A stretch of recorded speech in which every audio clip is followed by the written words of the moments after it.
वेदव्यास का जीवन अत्यधिक विविधतापूर्ण था और उनके जीवन से जुड़ी घटनाएं भारतीय संस्कृति और धर्म की नींव को स्थापित करने वाली थीं। वेदव्यास न केवल एक महाकाव्यकार थे, बल्कि एक महान ऋषि, शिक्षक और समाज सुधारक भी थे। उनके जीवन में कई घटनाएं घटीं, जिन्होंने उनके व्यक्तित्व और कार्यों को आकार दिया। वेदव्यास का सबसे पहला और प्रमुख योगदान था वेदों का संकलन और विभाजन। वेदों का ज्ञान पहले मौखिक रूप से पीढ़ी दर पीढ़ी होता था, लेकिन वेदव्यास ने देखा कि इस ज्ञान का संरक्षण करना अत्यंत कठिन होगा, क्योंकि समय के साथ यह खो सकता था। इसलिए उन्होंने 4 वेदों को संकलित किया और उन्हें 4 भागों में विभाजित किया: ऋग्वेद, यजुर्वेद, सामवेद और अथर्ववेद। इसके अलावा उन्होंने वेदों को शास्त्रों के रूप में भी व्यवस्थित किया और प्रत्येक वेद के विषय को स्पष्ट रूप से परिभाषित किया। इस कार्य से वेदव्यास ने भारतीय ज्ञान परंपरा को संरक्षित किया और सुनिश्चित किया कि वेदों का ज्ञान आने वाली पीढ़ियों तक पहुंचे।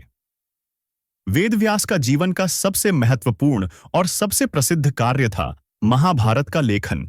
महाभारत न केवल एक युद्ध की कथा है, बल्कि जीवन के गहरे सत्य और धर्म के पाठ का संग्रह है।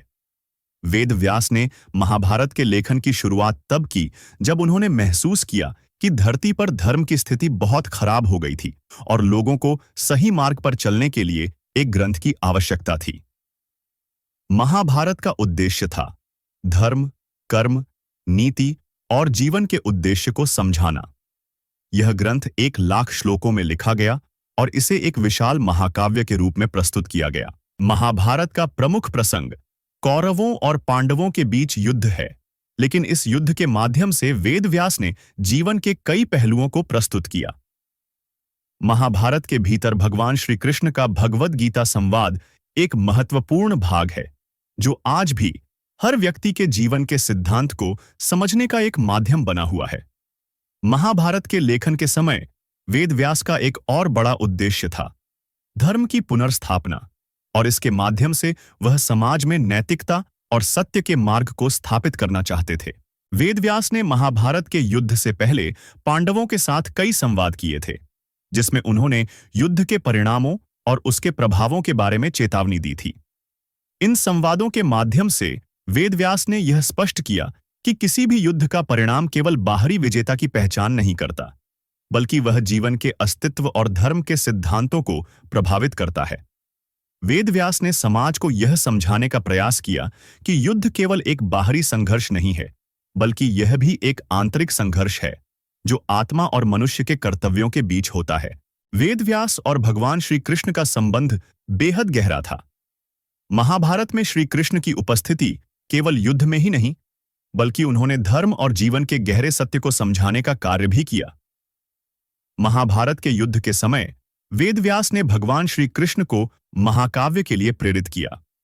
भगवद गीता का संवाद जो कृष्ण ने अर्जुन से किया, वह वेदव्यास के द्वारा संरक्षित किया गया और महाभारत का अभिन्न हिस्सा बना। कृष्ण ने भगवद गीता में जो उपदेश दिए, वे जीवन के हर पहलू को समझाने के लिए थे। गीता में कर्म, धर्म, भक्ति और योग के सिद्धांतों का गहराई से विश्लेषण किया गया, जो आज भी हमारे जीवन का मार्गदर्शन करते हैं। वेदव्यास और कृष्ण के बीच यह संवाद हमें यह बताता है कि जीवन में चाहे कितने भी संघर्ष क्यों न हो, अगर हम धर्म और कर्म के सिद्धांतों पर विश्वास करते हैं तो हम सही रास्ते पर चल सकते हैं। वेदव्यास ने अपनी पूरी जिंदगी आध्यात्मिक साधना और अध्ययन में बिताई। एक समय ऐसा आया जब वे गंगा नदी के किनारे बैठकर ध्यान और साधना में लीन हो गए थे। वेदव्यास ने गंगा नदी के किनारे शांतिपूर्ण वातावरण में समय बिताया। यह समय उनके जीवन के आत्मनिरीक्षण का था, जहां उन्होंने जीवन के सत्य, धर्म और संसार की वास्तविकता को समझा। यही वह समय था जब उन्होंने महाभारत का लेखन शुरू किया। गंगा के तट पर साधना करते हुए उन्होंने ध्यान लगाया और अपने आध्यात्मिक ज्ञान में वृद्धि की। यह साधना समय था जब वेदव्यास ने जीवन के हर पहलू को समझने के लिए ध्यान और साधना का महत्व जाना, और वह हम सभी के लिए एक आदर्श बन गए। वेदव्यास का जीवन कई महत्वपूर्ण घटनाओं से भरा हुआ था, और उनके द्वारा किए गए कार्यों ने न केवल भारतीय धर्म और संस्कृति को गहरे स्तर पर प्रभावित किया, बल्कि उन्होंने दुनिया भर में सत्य, धर्म और नैतिकता के सिद्धांतों को फैलाया। उनके जीवन की घटनाएं हमें यह सिखाती हैं कि धर्म के मार्ग पर चलकर हम किसी भी परिस्थिति में सफलता प्राप्त कर सकते हैं।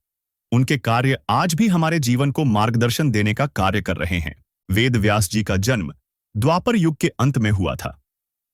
पौराणिक मान्यताओं के अनुसार वे महर्षि पराशर और मत्स्यगंधा सत्यवती के पुत्र थे। सत्यवती एक मछुआरे की पुत्री थीं और यमुना नदी में नौका चलाने का कार्य करती थीं। एक बार जब महर्षि पराशर यात्रा कर रहे थे, तब उन्होंने सत्यवती को देखा और उनके दिव्य तेज से प्रभावित हुए। महर्षि पराशर ने सत्यवती को एक दिव्य पुत्र का वरदान दिया, जो संसार में ज्ञान का प्रकाश फैलाएगा। उन्होंने यमुना नदी के एक द्वीप पर दिव्य कृपा से सत्यवती से संतान उत्पन्न की। यही संतान बाद में वेद व्यास के नाम से प्रसिद्ध हुई। वेद व्यास का नाम व्यास क्यों पड़ा? व्यास का अर्थ होता है विस्तार करने वाला। वेद व्यास ने चारों वेदों ऋग्वेद, यजुर्वेद, सामवेद और अथर्ववेद का विभाजन और संपादन किया, जिससे वे व्यास कहलाए। वेदव्यास को व्यासपीठ पर बैठकर ज्ञान देने वाले ऋषियों में सर्वोच्च स्थान प्राप्त है। हर वर्ष गुरु पूर्णिमा के दिन उनकी पूजा की जाती है और इस दिन को व्यास पूर्णिमा भी कहा जाता है।